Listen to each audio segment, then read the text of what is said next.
घूम रहे हैं, मन से क्या कहते घूम रहे हैं, हम बाहरी हैं।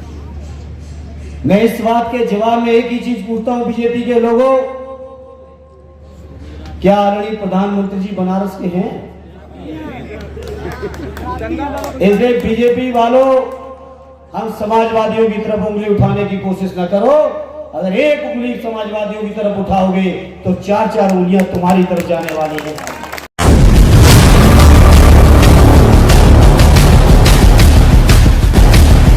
गोपालपुर के हमारे जिम्मेदार साथियों से मुझे बात करने का, मुलाकात करने का जो मौका दिया, पिछले चुनाव में हम लोगों के पास इतना भी समय नहीं था कि इस तरह की हम लोग कोई एक बैठक भी कर पाते।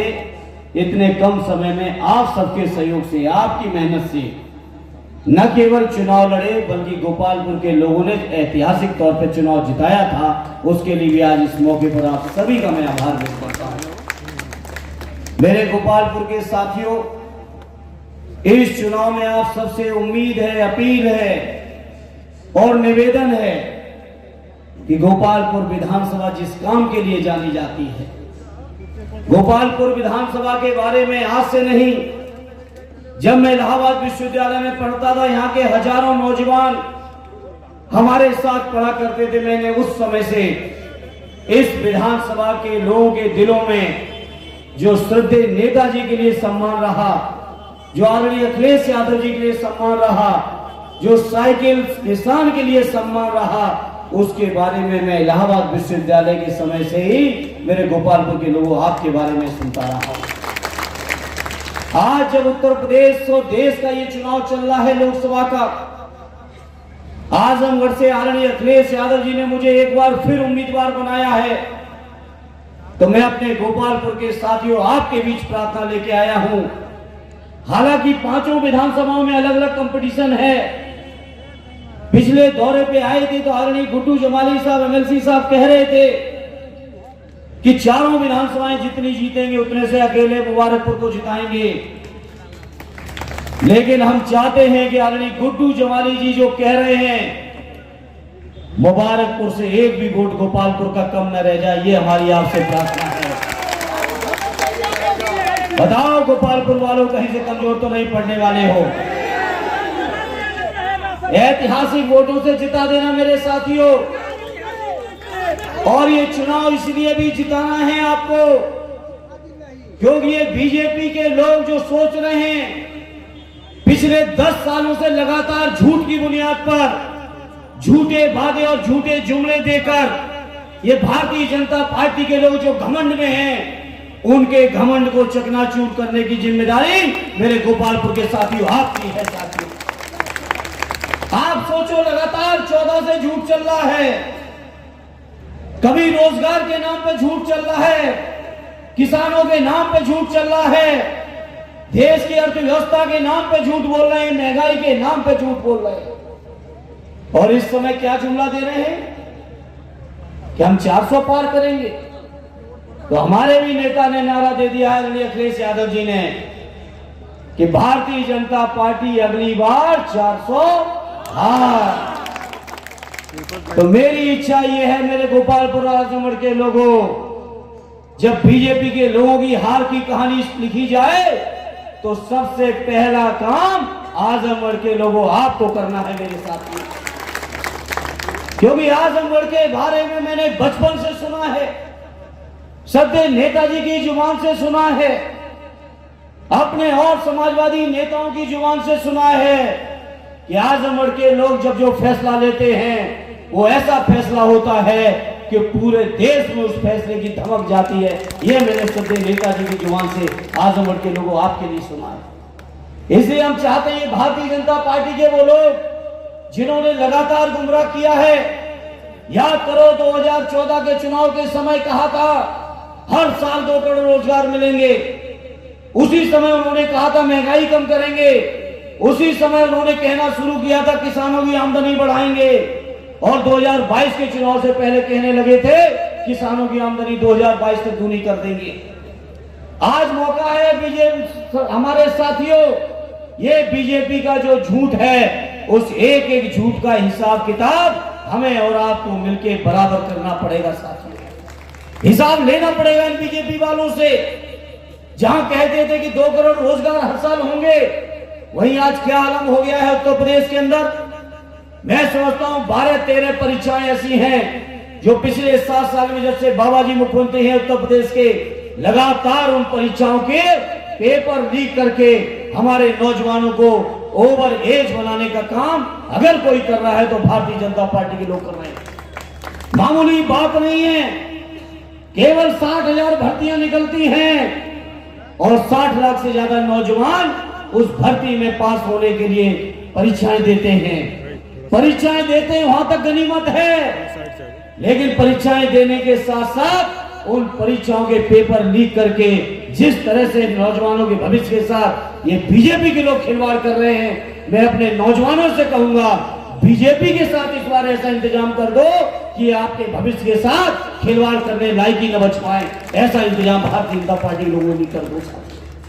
इसलिए मैं साथी एक साथी कह रहे थे, कभी बिहार में गठबंधन की सरकार थी तो बिहार में हमारे उत्तर प्रदेश के नौजवानों को रोजगार लेने जाना पड़ा।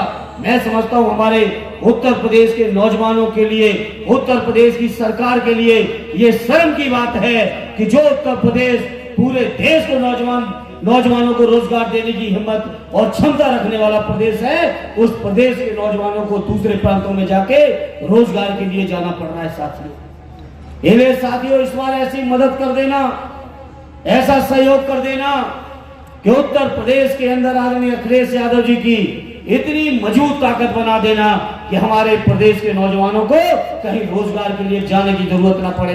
अपने प्रदेश की सरकारी नौकरियों में हमारे प्रदेश के नौजवान साथी रहे। साथियों, किसान भाइयों, याद करो, ये बीजेपी के लोग भाषण देते हैं और आजमगढ़ के विकास की बात करते हैं।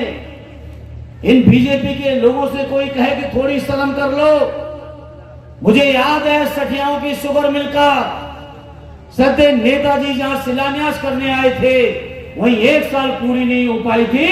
1 साल के अंदर सठियाओं की शुगर मिल का उद्घाटन भी करने का काम अगर किसी ने किया था, सत्य नेताजी ने आदरणीय अखिलेश यादव जी के कार्यकाल में किया था। प्रधानमंत्री मोदी जी आए थे उस हवाई पट्टी का उद्घाटन करने, जिसमें जहां तक मुझे याद है आजमगढ़ के अंदर जब माननीय अखिलेश यादव जी मुख्यमंत्री थे तो लैपटॉप बांटने अगर पहली बार कहीं आए थे तो आजमगढ़ की हवाई पट्टी पर बांटने का काम किया था। जिस चीज का उद्घाटन 14 से पहले हो गया है, प्रधानमंत्री जी 24 तक उसी का उद्घाटन करते घूम रहे हैं साथियों। सोचो, आजमगढ़ का मेडिकल कॉलेज, आजमगढ़ की एग्रीकल्चर यूनिवर्सिटी, आजमगढ़ को मंडल बनाना, आजमगढ़ में जितने अस्पतालों की जरूरत है अस्पताल, आजमगढ़ की शायद कोई सड़क ऐसी रही होगी जिस सड़क को माननीय अखिलेश यादव जी ने 2 गुना और 4 गुना चौड़ा न करके दिखा दिया साथियों। तो ये आजमगढ़ के लोगों के लिए माननीय अखिलेश यादव जी और समाजवादी पार्टी के जो विकास कार्य है उसकी एक लंबी फहरिस्त है। उस फहरिस्त को गिनाना शुरू करेंगे तो समय कम पड़ जाएगा। इतनी लंबी फहरिस्त हमारे समाजवादी साथियों के विकास की है आपके बीच में। यदि आजमगढ़ के लोगों में आपसे अपील और प्रार्थना करूंगा, ये चुनाव बहुत निर्णायक चुनाव है। इस निर्णायक चुनाव में हमें जहां भारतीय जनता पार्टी से पिछले 10 सालों का एक हिसाब लेना है, वहीं भारतीय जनता पार्टी को हराकर इंडिया गठबंधन और माननीय अखिलेश यादव जी के हाथों को भी मजबूत करने का काम करना है साथियों। यदि आजमगढ़ वालों, जहां किसानों की आमदनी के नाम पे धोखे हुए,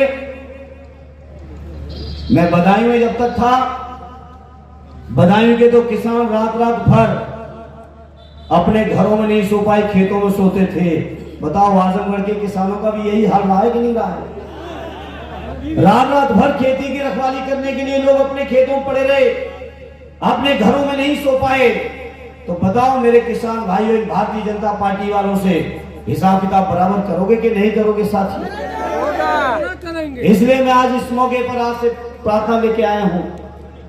आज का ये कार्यकर्ता सम्मेलन, पहला सम्मेलन यही हो रहा है गोपालपुर क्षेत्र में, और इस कार्यकर्ता सम्मेलन के माध्यम से जहां आप सभी से मुलाकात करनी है, वही मैं अपने आजमगढ़ के एक एक कार्यकर्ता साथी, गोपालपुर के साथियों से कहूंगा कि आज से ये चुनाव हम मंच वालों का चुनाव नहीं है। आज से ये चुनाव हम लोग आपके हवाले करते हैं, बूथ पे कैसे आपको जिताना है। एक एक बूथ पे खड़े हो जाना। ये बीजेपी के लोग बहुत षड्यंत्र करेंगे, कहीं वोट कटवाने का षड्यंत्र करेंगे, कहीं आपकी पोलिंग को डिस्टर्ब करने का भी षड्यंत्र करेंगे, कहीं आप लोगों के बीच और तरह की भी तिकड़मे फैलाएंगे। लेकिन मेरे कार्यकर्ता साथियों, अगर आप मजबूती से आज से ही अपना अपना बूथ, अपना अपना सेक्टर और जोन अगर आपने संभाल लिया, तो मैं समझता हूं बीजेपी वालों का फिर कोई भी षड्यंत्र आपके आगे चलने वाला नहीं है। बताओ मेरे भाइयों, खड़े होगे कि नहीं खड़े होगे बूथों पे मजबूती के साथ? और बताओ आप सक्षम हो इस बात के लिए कि नहीं हो? तब हम आपसे प्रार्थना करेंगे गोपालपुर के लोगों, जिस तरीके का आपका सम्मान रहा है, आपका नाम रहा है, उसी तरीके से आने वाले 25 तारीख तक इतनी मेहनत कर देना, इतनी मेहनत कर देना। पिछले चुनाव में तो समय कम मिल पाया था, कुछ अपने भी रूठ गए थे, कुछ षड्यंत्र भी हो रहे थे, कुछ जमाली साहब ने भी हमारा आपका नुकसान कर दिया था। आज वो भी हमारे आपके साथ मजबूती के साथ न केवल खड़े हैं बल्कि चैलेंज दे रहे हैं। समाजवादी पार्टी को इतिहास रचने का भी वो प्रयास कर रहे हैं लगातार माननीय जमाली साहब। तो बताओ मेरे गोपालपुर के लोगों, रचोगे इतिहास के नहीं रचोगे? कहीं से निराश तो नहीं होने दोगे? मैं एक बात का यकीन और भरोसा गोपालपुर और आजमगढ़ के लोगों आपको दिलाता हूं, जिस तरीके से श्रद्धेय नेताजी ने आजमगढ़ के लोगों को माना समझा, जिस परंपरा को आगे अखिलेश यादव जी ने आगे बढ़ाया, मैं आपसे यकीन और भरोसा दिलाता हूं श्रद्धेय नेताजी के बनाए हुए रास्ते पर चलते हुए आजमगढ़ के लोगों आपकी सेवा में, आपके मान में, आपके सम्मान में और आपके स्वाभिमान में किसी तरह की कोई कमी नहीं आने दूंगा। ये मैं आप सभी को यकीन और भरोसा दिलाना चाहता हूं साथियों।